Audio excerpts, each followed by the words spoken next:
অথচ সেই হত্যাযজ্ঞ সারা বাংলাদেশের কোন আওয়াজ পড়ে নাই।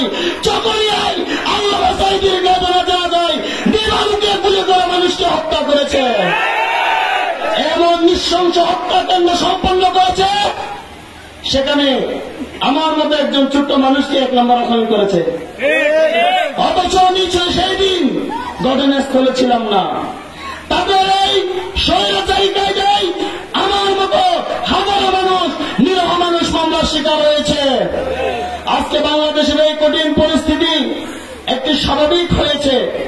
আমরা দেখতে পেয়েছি বাংলাদেশে বিভিন্ন রাজনৈতিক নেতাকর্মীরা বের হয়ে আজকে তাদের দলের প্রোগ্রামে যাচ্ছে। আমাদের অন্তর ভারাক্রান্ত হৃদয়, আমাদের শহীদ মাওলানা মতিউর রহমান নিজামী আজকের এই দিনে নাই। আমরা ইয়াসির মোহাম্মদ মুজাহিদকে মিস করছি, শহীদ আব্দুল কাদের মোল্লাকে মিস করছি, কামারুজ্জামানকে তারা হত্যা করেছে।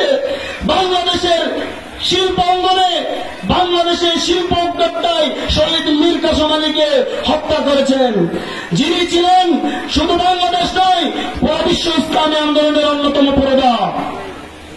সম্মানিত উপস্থিতি, আজকে এই দিনে যখন মনে পড়েছেন, যখন শেখ হাসিনা সরকার পতন হয়েছে, বের হয়েছে খালেদা জিয়া, বের হচ্ছে বিভিন্ন নেতৃবৃন্দ, কিন্তু বাংলার মানুষ বুক পেতে আশা করেছিল আল্লামা সাঈদী একদিন বাইরে হবে।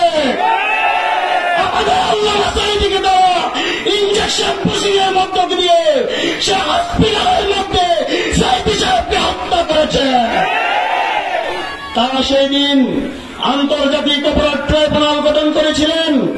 বাংলাদেশের মানুষের সেই প্রিয় নেতা আল্লামা সাঈদীকে হত্যা করার জন্য নিরপরাধ মানুষকে তারা আন্তর্জাতিক অপরাধ ট্রাইব্যুনাল গঠন করার মধ্য দিয়ে তারা হত্যা করেছে। বাংলাদেশে শেখ হাসিনার আদিত আন্তর্জাতিক অপরাধ ট্রাইব্যুনাল এখনো আছে। আব্দুল কাদের মোল্লাকে ফাঁসি দিয়ে সবচেয়ে বড় মানবতা বিরোধী অপরাধ করেছে। আল্লামা সাঈদীকে কারাগারে বন্দী রেখে সবচেয়ে বড় মানবতা বিরোধী অপরাধ করেছে। এই মানবতা বিরোধী অপরাধী কোনি হাসিনাকে বাংলার জমিনে ফাঁসিতে ঝুলিয়ে ইনশাআল্লাহ বিচার কার্যকর করা হবে। আমরা